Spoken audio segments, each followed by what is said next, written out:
Listen to me.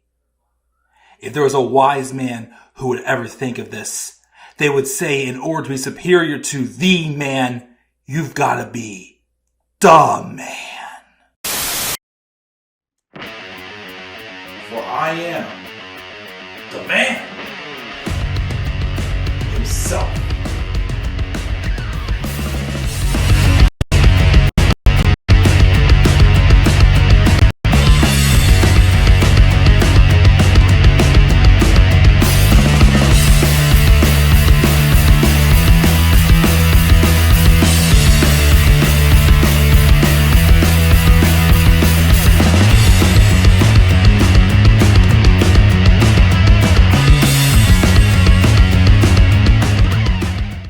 Welcome back, guys, and what is going on? This is the Club of the Man 1993, and we are resuming the WWE 24 review series. It has been a couple weeks since I have done one of these reviews. Just got busy with going out of town, and then, just getting adjusted back to life and whatnot and such and everything, and, all that deal.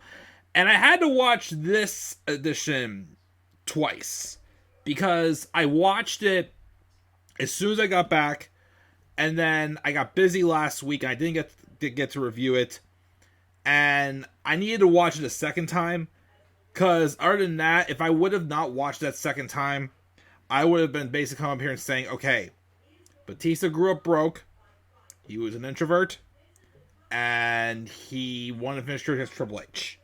I did not want to do that. I wanted to make sure I gave a good, detailed, solid review about this documentary. But, of course, you see also there's a slight adjustment, as, again, I've announced on my recent videos that I am taking a break from TikTok currently. So the graphic is just down below with my where to follow, which is not too bad.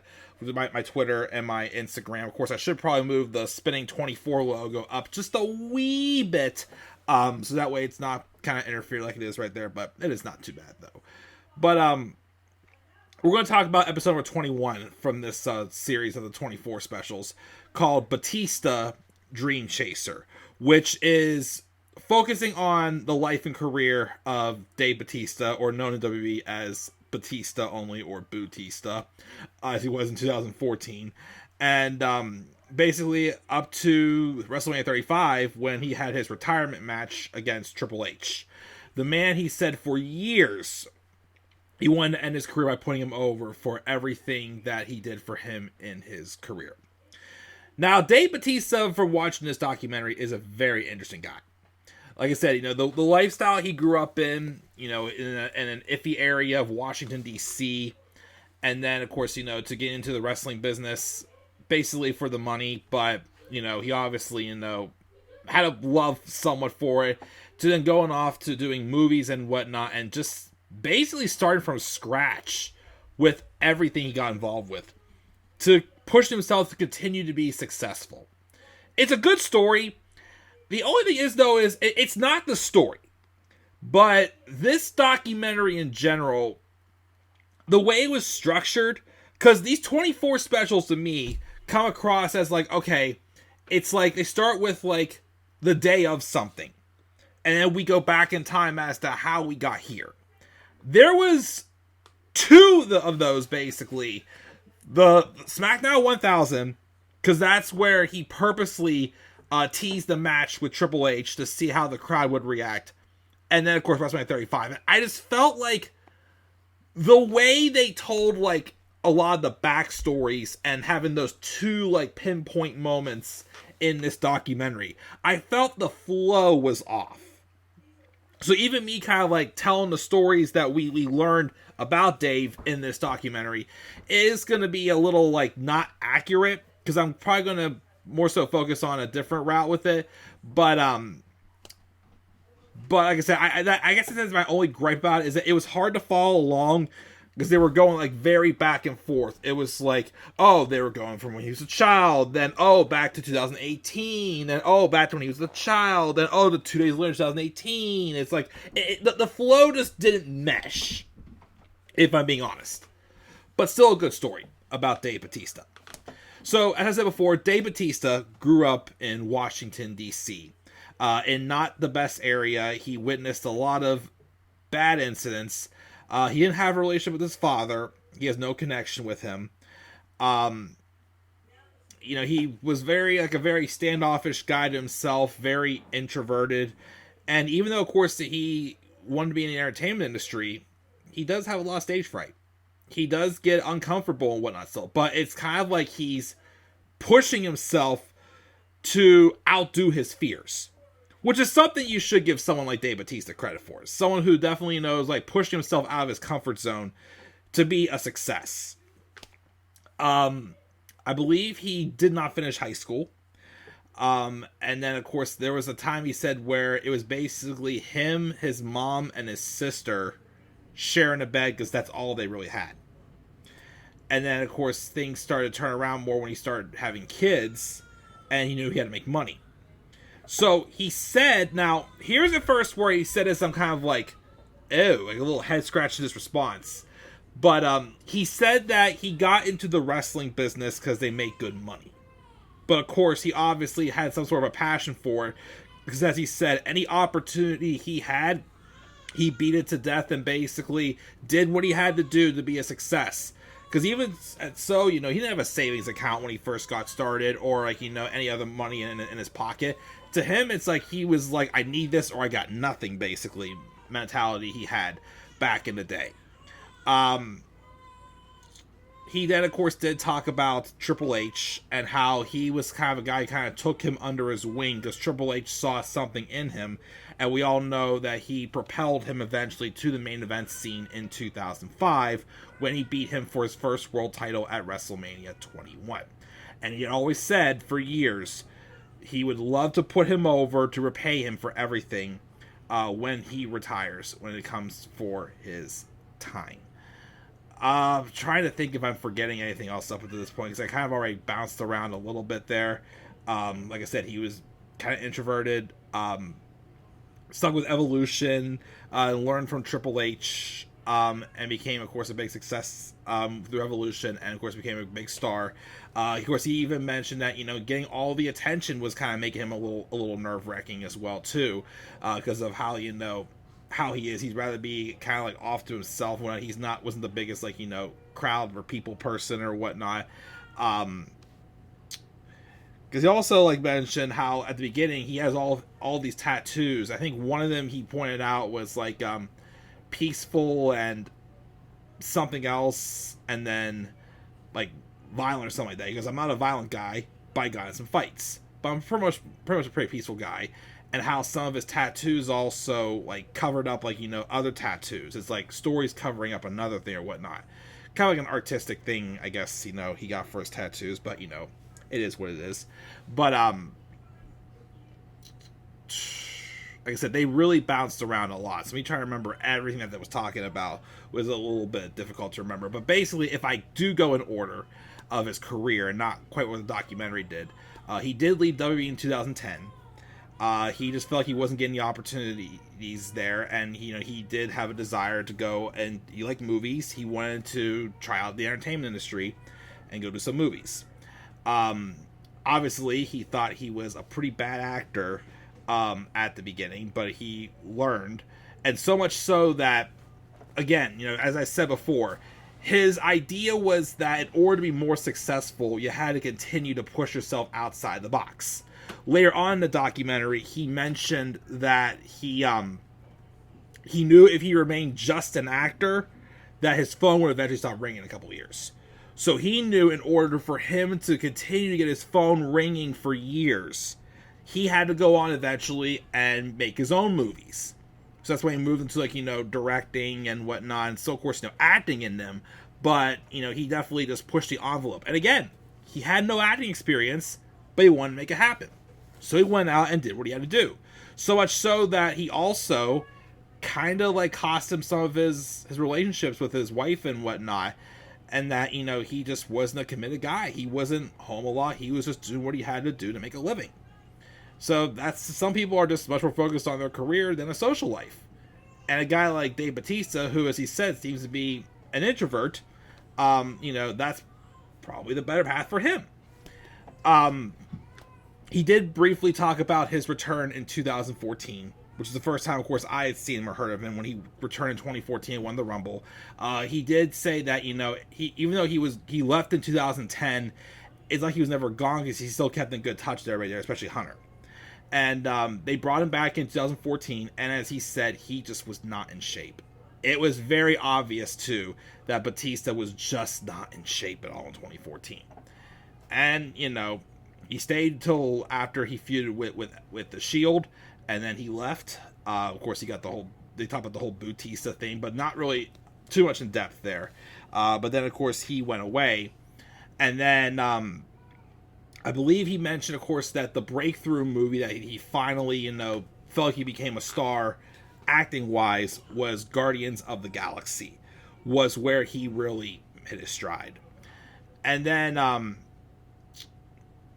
basically, you know, a bulk of it, you know, whenever it was touching on it, touched on how he was given the opportunity to come back at SmackDown 1000, which was the first time he appeared on WWE television since he left the company in 2014.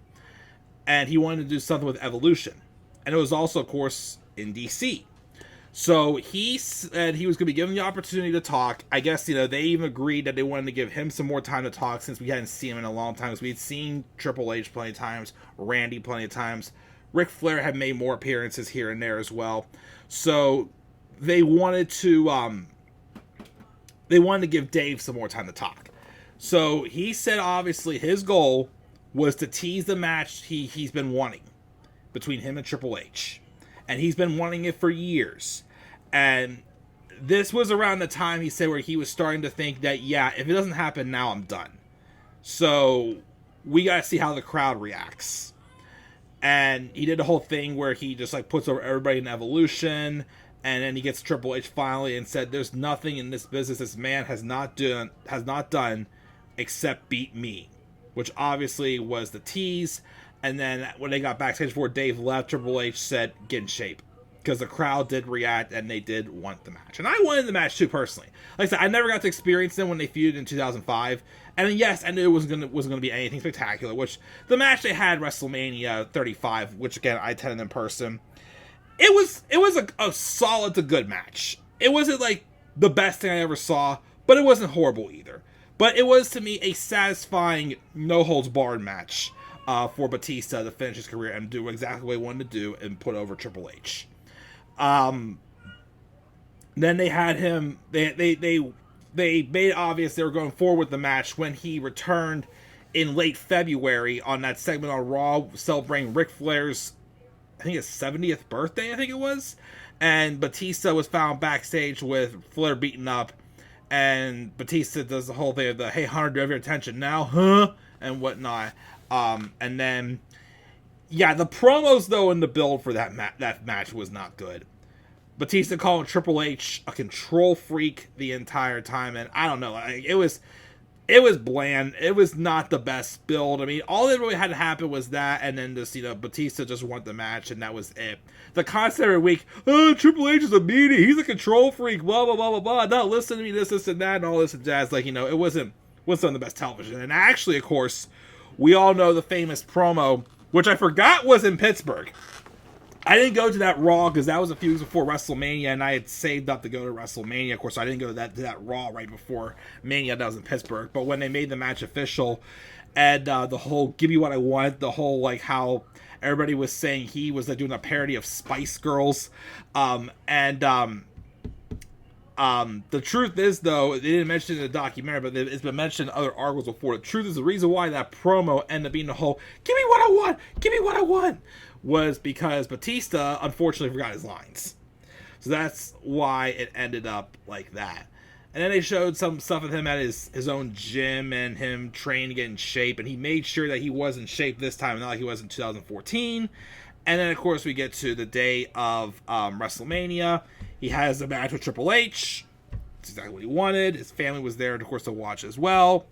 And, you know, that was it. That was the last match he had. He goes, "I'm pretty sure it's not the last time I will ever, you know, appear on a WWE show, but it's the last time he's going to wrestle." And And yeah, now Dave is still, doing movies. He's still, directing. As I said before, he pushed the envelope. He was a guy who started with no money, but, made his way into the wrestling business. The entertainment scene became a big success. Despite the fact that he's probably not the most social guy, he has a lot of, insecurities, camera shy, stage fright, which is why he wears his sunglasses, but it's something to kind of be proud of, to see that some guy like that who has all those fears and those anxieties, he pushes the envelope to make himself successful. He faces his fears. Like the documentary is called Batista Dream Chaser. Should have been called something like Batista Challenge Your Fears, because that's what it came across to me, like, as Batista was trying to be a success through his fears. And yeah, I mean, despite the fact that, he definitely sacrificed a lot of things, he became a success. Compared to what he was when he first started, he's quite a success story. I mean, like I said, like someone like me, who definitely is a lot more of a family guy, does not want to be, away from my family for a long period of time, like a lot of these wrestlers do. I wouldn't want to live the life Batista has, but it's still an inspiration that even if you have to start from scratch, no matter how old you are, you could become a success in something you never knew you could. And again, even though I thought this documentary was very, all over the place with telling Batista's story, I still felt, the message came across right. I just wish it was a little easier to watch with the flow of it. But yeah, that's my review on episode 21 of this 24 review series, Batista Dream Chaser. Next time, we will be talking about, we're still having 2 more involving WrestleMania 35.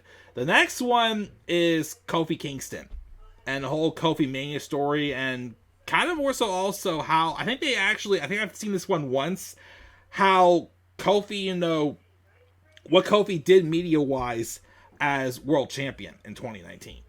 So we'll talk about that one next time with this 24 review series. So what are you guys' thoughts on this documentary, Dave Batista, Dream Chaser? Leave your guys' thoughts down in the comments section below. And be sure also, as always, to slap a like on the video and subscribe for more content on my channel. Follow me on Twitter as well, The Club of the Man 93, and on Instagram, The Club of the Man 1993. And until then, guys, I'm checking out. I'll catch you all later. Have a great rest of your night, and do not forget, in order to be superior to the man, you've got to be the man. And for I am the man himself. And that is not just an opinion, my friends.